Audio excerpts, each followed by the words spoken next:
Tal!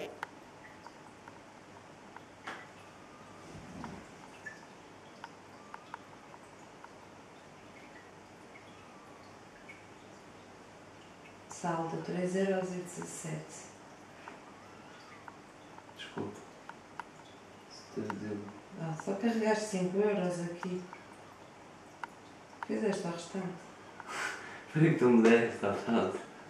Não venhas com insinuações que eu não dava a ninguém. Aqui também só carreguei 8. Então, Ah, podes que depois tens que ir no segundo.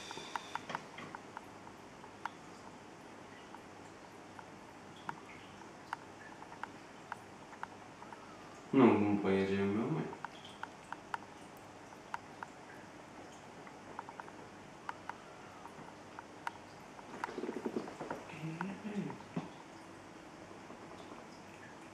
Podes marcar em mim. Não vais ver isto agora.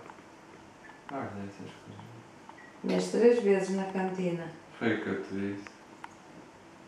E tens marcada para amanhã e para terça. A não marcar.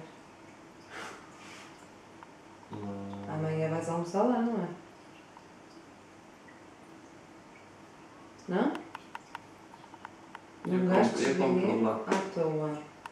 Eu sei gerir o meu dinheiro. O meu? E o teu pai? Eu sei gerir.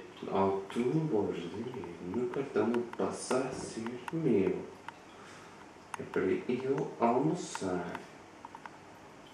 Tens ali 10€. Governo-te. Não vou dizer, vou só coisar 5. Tens lá 3. Assim, só se for. 5. Não, Ivan, põe 8. Sei. É lanchar ou assim. Uma plataforma a ter 10€ lá.